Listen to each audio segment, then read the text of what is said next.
السلام علیکم، آپ دیکھ رہے ہیں top news channel.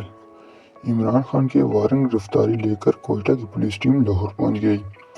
Police team میں ڈی ایس پی، سب انسپکٹر، 2 گارڈز اور 1 ڈرائیور بھی شامل ہیں۔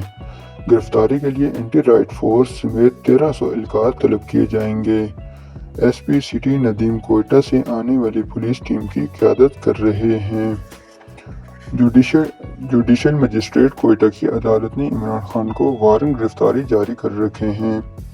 عمران خان کی گرفتاری کے لیے سی سی پی او لاہور بلال صدیقی کمیانہ کو اطلاع کر دی گئی ہے۔ پولیس کی اطلاع ملتے ہی پی ٹی آئی کے کارکن زمان پارک پہنچنا شروع ہو گئے ہیں۔ عمران خان ہماری ریڈ لائن ہے، جو بھی آئے گا اسے اپنی مذمت کا سامنا کرنا پڑے گا۔ کارکنوں کا کہنا ہے کہ عمران خان ہماری ریڈ لائن ہے، جو بھی آئے گا اس سے اپنی مذمت کا سامنا کرنا پڑے گا۔